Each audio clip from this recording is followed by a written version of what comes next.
Well, no drinking water, no power. That's the reality for hundreds of thousands of people in Puerto Rico. Hurricane Fiona continuing to devastate the region. As of this morning, Luma Energy, the island's utility supplier, estimating roughly 7 in 10 customers are still in the dark. The territory's governor calling Fiona's damage catastrophic, saying it will take at least a week to survey all the wreckage. Now, it comes exactly 5 years after Hurricane Maria, a Category 5 storm, which caused widespread devastation to Puerto Rico, killing about 3,000 people. Many Puerto Ricans still recovering from that storm. We were able to work with FEMA to ensure that finally the reconstruction started to take off. Now with the Fiona situation, certainly we have to reevaluate. The White House confirming today that the FEMA administrator is headed to Puerto Rico to assist in recovery efforts. Now, Hurricane Fiona is now forecast to strengthen into a Category 4 hurricane by tomorrow.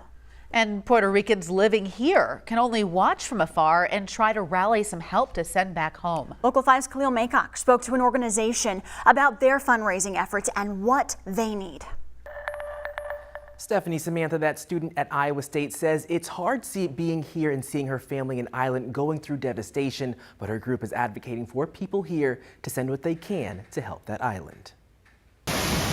These are just some of the winds Mariangelis Rosa's family experienced from Hurricane Fiona. The then Category 1 storm made landfall on Puerto Rico Sunday, causing flooding, power outages to millions, and damaging structures, like taking off part of the roof of Rosa's childhood home. It's really heartbreaking to have to be here. It feels a little bit helpless. Rosa is the only member of her family in Iowa. She's a part of the Iowa State University's Puerto Rican Student Association. The ISU student says what makes this hurricane so bad is the island was still getting over Hurricane Maria, which hit in 2017. Maria was definitely harder, worse, but since we haven't really recovered well since the previous hurricane, this one hit almost just as hard. Because of this, Rosa and the rest of her organization are coming together to help their home, planning ways to raise money, but also directing people to donate money to national organizations like Hispanic Federation. Right now, the best we can do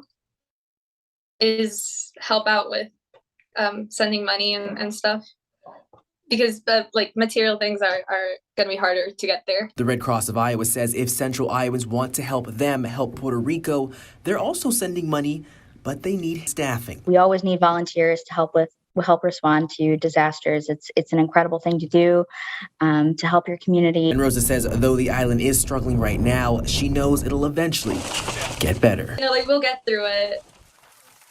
And Rosa says the reason her group isn't advocating for sending physical goods to Puerto Rico right now is because after Hurricane Maria, goods that were sent to the island didn't reach people in a timely manner.